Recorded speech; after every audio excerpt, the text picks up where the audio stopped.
Dans une forêt, Draza se réveille en entendant un avion arriver.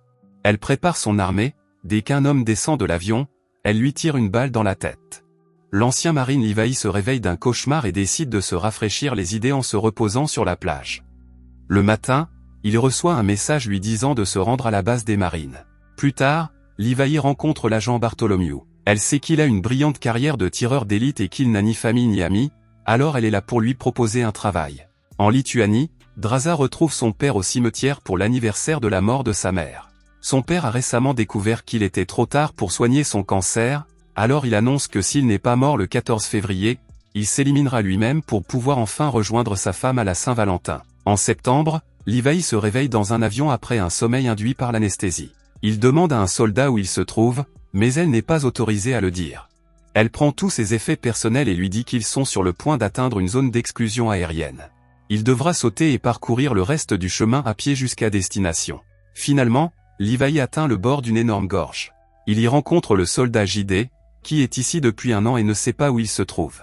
Les hommes se rendent à la tour ouest, qui est entièrement autonome grâce à l'énergie solaire, à un générateur de secours, à un système de collecte des eaux de pluie, à un potager et à de nombreux animaux à chasser. De l'autre côté de la gorge se trouve la tourelle, mais il est interdit d'entrer en contact avec les gardes. La gorge est parsemée de mines terrestres et de barrières tactiques au nord et au sud, et il n'y a aucun moyen de la traverser. JD explique que chaque jour, Levi doit parcourir le bord ouest et approvisionner en munitions les tourelles automatiques. Il doit également contrôler les dispositifs qui envoient de faux signaux à tous les satellites pour maintenir la gorge invisible. La radio effectue des contrôles tous les 30 jours, mais il n'y a aucun moyen de communiquer avec l'extérieur. JD explique que cet endroit est aussi vieux que la guerre froide et qu'à l'époque, les équipes militaires de plusieurs nations ont conclu un pacte pour garder le lieu secret, de sorte que même les chefs d'État et les présidents n'en ont pas connaissance. La mission de Levi est simplement d'empêcher que les choses présentes dans la gorge ne s'échappent. Cela semble fou et JD le pensait aussi jusqu'à ce qu'il voit quelque chose que les gardes ont appelé des « hommes vides », qui se font entendre en hurlant dans la gorge. JD dit qu'à la fin des années 40, 3 bataillons à cheval ont été envoyés dans la gorge pour la nettoyer, mais personne n'est revenu, alors l'armée se concentre sur le confinement. Plus tard, JD quitte la tour et se dirige vers le point de rassemblement. Un hélicoptère le prend avec un câble et un soldat lui demande son identité. Une fois que JD a prononcé le mot de passe, le soldat lui tire une balle dans la tête et laisse tomber son corps dans les montagnes. 1 mois plus tard, Levi s'est habitué à sa routine ennuyeuse. Alors qu'il travaille dans le jardin, Levi remarque des mouvements sur l'autre tour. Il court chercher ses jumelles et voit Draza couper du bois. Elle le voit aussi, mais l'ignore. Un autre mois passe et Draza doit fêter son anniversaire toute seule. Lassée de s'ennuyer, elle tire un coup de feu pour attirer l'attention de Levi et montre une pancarte demandant son nom. Levi répond qu'il ne devrait pas parler, alors Draza répond par son nom et dit qu'elle fera ce qu'elle veut pour son anniversaire.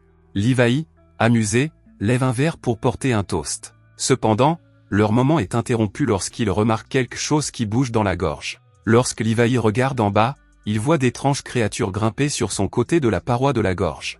Il tire immédiatement sur l'un de ces monstres et le fait tomber sur une mine, qui explose et fait tomber la plupart des créatures.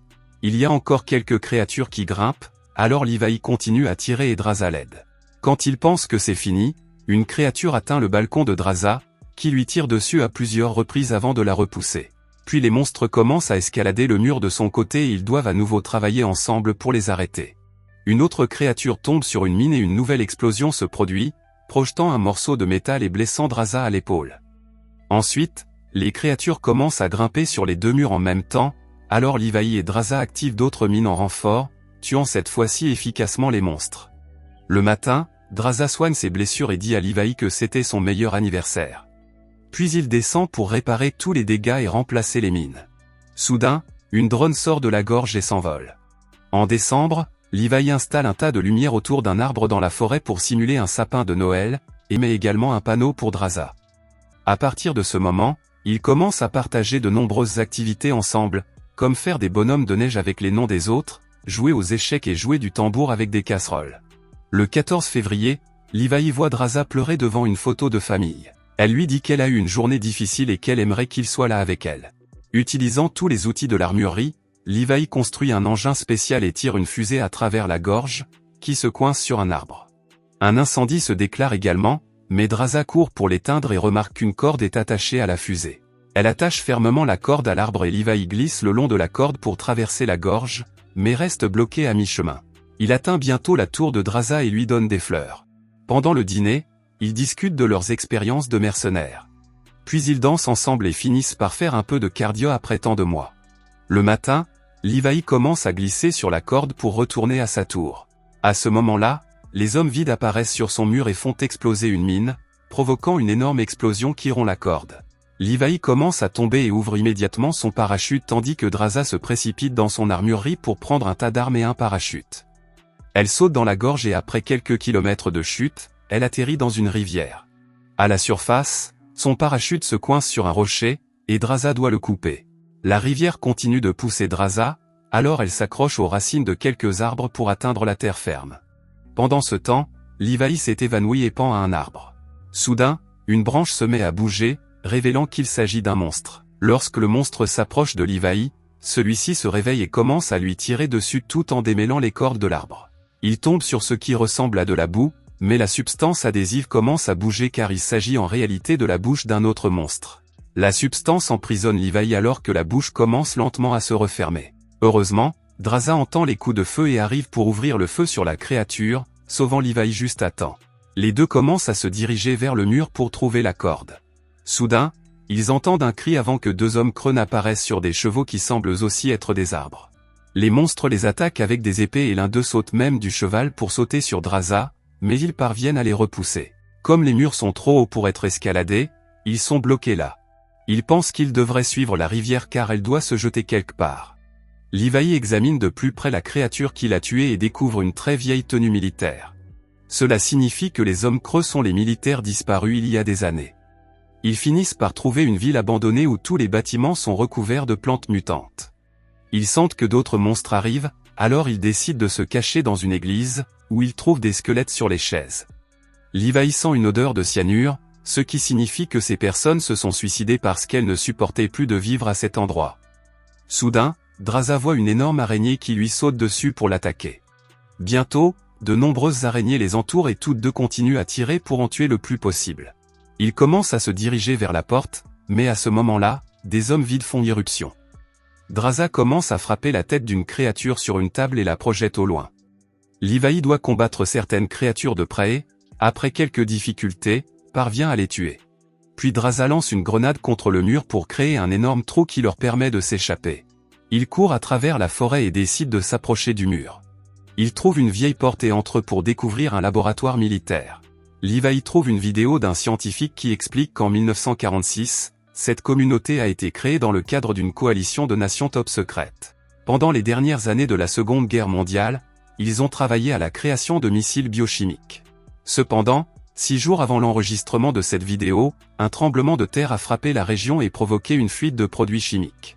Les scientifiques ont commencé à travailler sans relâche pour contenir la toxine, qui s'est rapidement mélangée à l'ADN de la flore et de la faune locale, provoquant également des mutations chez les humains.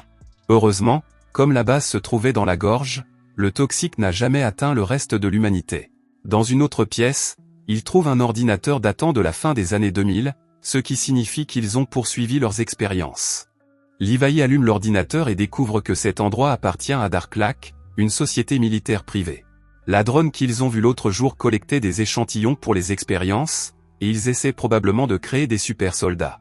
Levi trouve également une explication au protocole, chien errant, qui s'avère être une bombe nucléaire qui stérilisera la zone en cas de fuite. Alors que le duo se ferait un chemin vers la sortie, il lance une grenade fumigène avant de sortir. Soudain, la cravache de l'homme vide attrape le cheville de Draza et l'entraîne. Levi suit les traces du cavalier et il parvient à trouver la structure avec la bombe nucléaire. À l'intérieur, l'homme vide a pendu Draza pour la torturer. Draza lui donne un coup de pied dans la poitrine et se libère des cordes. L'homme vide continue de la maîtriser et le serpent dans sa poitrine tente d'attaquer, mais Draza parvient à décapiter le serpent avant de lancer le morceau de métal contre la créature. Draza utilise les os comme bouclier et crée une torche avec le feu, ce qui lui permet de brûler son ennemi. Alors que la créature hurle de douleur, Levi arrive enfin et la tue. Levi contrôle l'homme vide et remarque le nom sur l'uniforme, le reconnaissant comme le premier garde qui a travaillé dans sa tour. Après avoir pris l'épée de la créature, il trouve l'endroit où la contamination initiale s'est produite. Il y a des créatures mutées partout, bloquées dans la substance collante créée par le toxine. Draza marche accidentellement sur une racine et des corps commencent à tomber pour essayer de la capturer. Levi utilise son épée pour couper rapidement toutes les racines et la sauver. Bientôt, des créatures plus grandes se réveillent et rugissent contre eux. Alors que Levi continue à se frayer un chemin avec son épée, une boue s'accroche à son cheville et le fait tomber. Draza lance une grenade qui provoque une grande explosion. Les flammes se propagent dans toute la structure de la vase tandis que le duo atteint les escaliers pour enfin sortir. Ils explorent ensuite la ville et trouvent des jeeps militaires dans un garage, conduisant pendant des heures jusqu'à ce qu'ils trouvent la corde cassée. Levi attache immédiatement la corde à la jeep tandis que Draza tire sur les créatures qui tentent de s'approcher. Une fois le jeep prêt, il commence à escalader le mur, mais découvre que les hommes vides grimpent pour les suivre. Ils en font tomber un et Levi commence à utiliser son épée pour tuer les autres. Puis un monstre saute pour pousser Levi, qui parvient à s'accrocher au jeep à la dernière seconde. Il poignarde le réservoir du jeep avant de remonter, allume une fusée éclairante et la lance sur les créatures. Combiné au propane qui s'écoule, cela provoque une énorme explosion qui brûle tous leurs ennemis, mais fait également exploser le jeep. Levi se casse un pied en heurtant le mur et Draza doit l'aider à se relever. Comme ils sont maintenant plus près du sommet, ils décident de couper la corde et de laisser la jeep tomber sur les créatures restantes. Peu après, ils retournent à la tour de Draza. Pendant qu'ils soignent leurs blessures, ils décident de rester séparés pendant 5 jours en quarantaine, au cas où ils seraient infectés. Ils veulent aussi s'échapper ensemble, alors ils élaborent un plan pour détruire la gorge. Ils s'embrassent et Levi dit à Draza qu'elle l'aime avant d'utiliser une arme à grappe qui lui permet de retourner à sa tour. Le lendemain, ils doivent s'enregistrer à la radio. Au lieu de l'employé habituel, l'appel de Levi est pris par Bartholomew parce qu'elle a appris que l'ordinateur du laboratoire était allumé. Comme Levi nie s'être rendu dans la gorge, la femme en conclut que la personne dans l'autre tour l'a fait, donc la nouvelle mission de Levi est de la tuer. Levi fait semblant d'accepter la mission avant la fin de l'appel. On apprend ensuite que l'ordinateur du laboratoire était équipé d'une caméra et que Bartholomew sait que les 2 soldats se trouvaient là-bas. Elle appelle donc un commandant pour lui ordonner de préparer une équipe afin de visiter la gorge. Le lendemain matin, alors que les soldats préparent des mines pour leur plan, Draza écrit « Je t'aime aussi » à Levi. À ce moment-là, il voit un hélicoptère arriver et commence immédiatement à courir à travers la forêt. Lorsque les soldats trouvent les tours vides, ils envoient des drones et une poursuite commence. Les drones ouvrent rapidement le feu, alors Levi et Draza répondent en les abattant tous. Une fois qu'ils ont atteint un point suffisamment élevé, ils se mettent en position de tireurs d'élite et tirent sur les mines. Ils créent une réaction en chaîne qui commence à détruire toutes les mines. Comme la gorge est maintenant exposée, le protocole Stray Dog est activé. Bartholomew et son équipe courent vers l'hélicoptère pour s'envoler, tandis que Levi et Draza courent aussi vite qu'ils le peuvent. La bombe nucléaire explose et l'énorme déflagration fait tomber l'hélicoptère, tuant tous ceux qui se trouvent à l'intérieur. Malheureusement, Levi est également projeté par l'explosion et tombe du bord d'une falaise dans une rivière.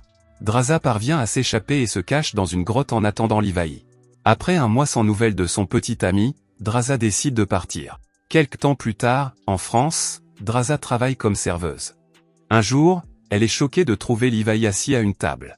Il lui explique qu'il lui a fallu un certain temps pour se remettre de ses blessures avant de se retrouver avec un baiser. Si vous avez aimé ce nouveau film, laissez un like, commentez et abonnez-vous à la chaîne pour d'autres vidéos comme celle-ci.